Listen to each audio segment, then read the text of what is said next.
they're trying to make a big deal out of this America 250 thing. I mean, I don't get it. For a country, 250 years is not that long. And next year is one more, and that's not impressive. It's because it's the round number. People love a zero. That's what impresses people, is a zero. It's also a hard time to be patriotic. Oh, you're not patriotic when you don't like the president? No, not so much. Less patriotic. During the George W. Bush years, yeah. And then Obama, problems for sure. You can give me a list. You can call him a war criminal. I'm not going to disagree with you. I get a little bit of patriotism going. I was in Canada, heard some people talking trash about America, and I said, hey, come on, man, we're trying. But before that, during George W. Bush, I was in London, and a lot of people talking trash about the United States then, and I ain't saying anything. Like, anybody would hear my accent and say, hey, are you from the United States? And I would just say, I'm sorry, man, I know. I didn't vote for that dude. Obviously, I'm cool. I voted for the very charismatic John Kerry. But enjoy your America 250. Have a barbecue. There's all these people here for the World Cup. They seem to be enjoying the United States. They're going crazy for ranch dressing, I guess. I keep hearing they're going crazy for ranch dressing. But they don't have ranch dressing in Europe because they don't want it, right? I mean, they could get it. It's not a difficult recipe. You can make it if you want. I thought they just didn't care for the flavor. It is good. I mean, I haven't had it in a while, but when I was a kid and I first discovered ranch dressing, I poured it on everything. I also had a bit of a weight problem when I was a kid and as an adult. I'm all right now. I'm not on Ozempic, okay? Because I gain and lose weight a lot, I feel the need to tell people I'm not on Ozempic. Even though there's nothing wrong being on Ozempic. I'm not trying to like Ozempic shame anybody. I'm just not on it. I would take it if you took the shot and then you could eat food and it metabolized it better or something. Like if you could eat whatever, but you got to still not eat the food. And it's expensive. So I just raw dog it and save the money. All right, I'm going to get to the news now. Nicholas Rossi, the U.S. rapist who faked his death and fled to Scotland in bid to escape justice, dies.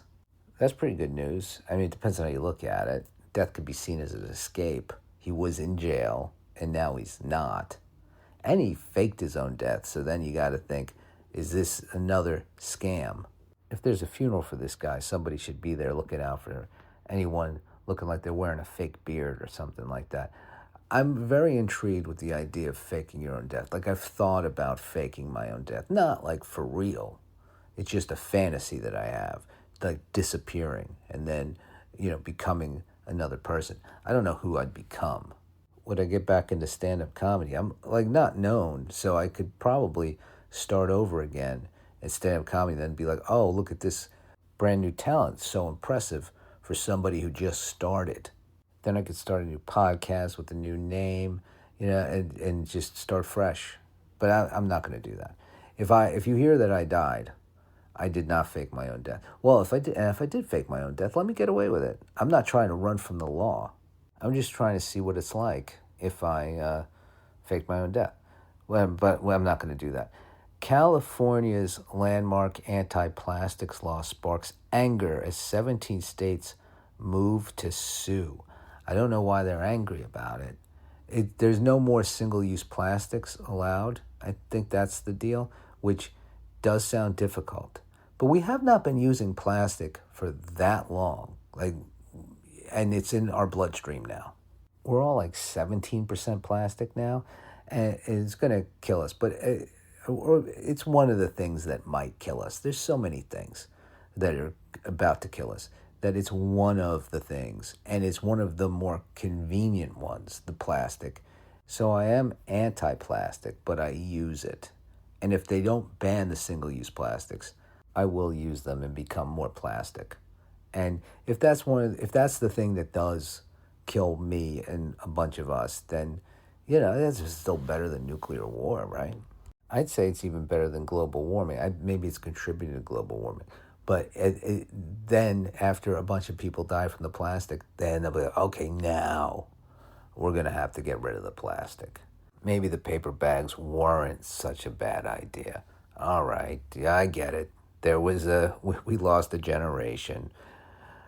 Wrongful death suit filed after Las Cruces responders allegedly abandoned veterans' 911 call.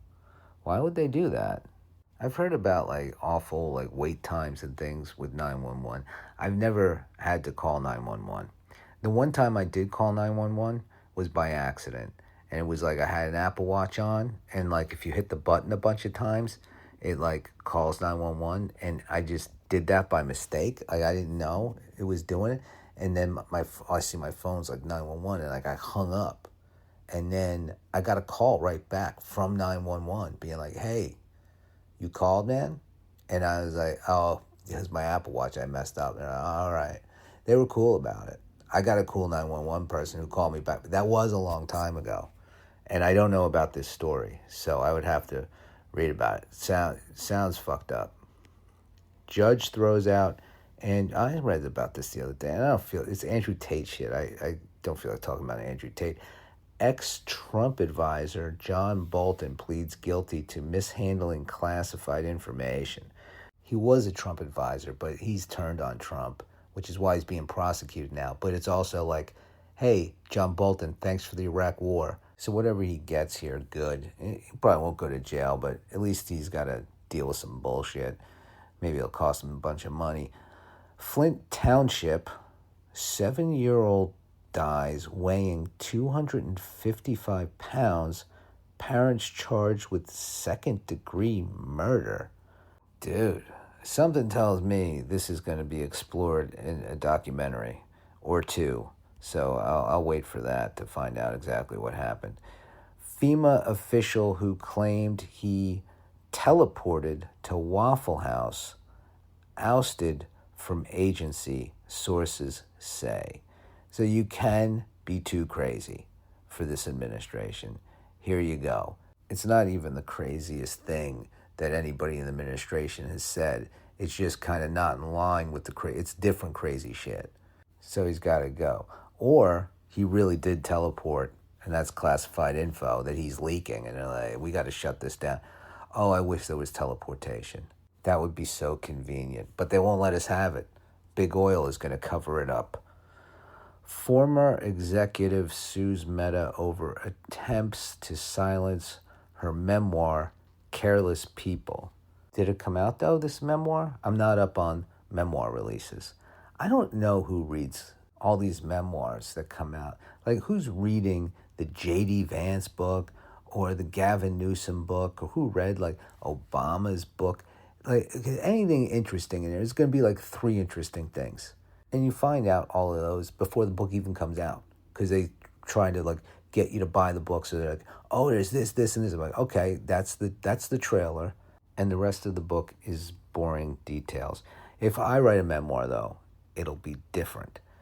Scripps News, ICE Inc. investigation tracks tax dollars flowing to companies running immigration lockups. That's very interesting. It's great that somebody's doing that. And what would be really great if there was anybody in Congress that would investigate these things. That would be amazing. And on top of investigating, actually any kind of follow-up. Not just let's bring people into Congress and have like a moment where I get to say, hey, you're bad. And they say, no, I'm not. You're bad. And then the Congress, whoever the congressperson has a real zinger. And then the government contractor walks away rich and nothing happens to them. Judge for Charlie Kirk shooting case holds prosecutor in contempt, but keeps death penalty on the table. Oh, that dude's getting the death penalty. I'm against the death penalty. I'm not saying he should get the death penalty. I'm saying he's getting the death penalty. I'll do one more story and then I'm going to get out of here. Texas board approves Bible stories as required reading in public schools. This doesn't bother me because I didn't do any of the required reading in school, and I'm not even, I believe in God and whatever, Bible and stuff, not like literal Bible, not a fucking lunatic, but I think the Bible's like a good, not for public school, good thing. I'm just saying where I'm coming from, and saying this should not be taught in school, but it's also like required reading in school would be the thing I ignored. I did read Of Mice and Men, and I liked that when I was like in seventh grade. There was like a few books that got through to me, but I don't. The Bible as a kid, I'm tuning out right away. I mean, I was in Catholic school when I was a kid, first through fourth grade, and I didn't learn anything. It didn't matter what the subject was. I was staring out that window and thinking of anything else but being in that school.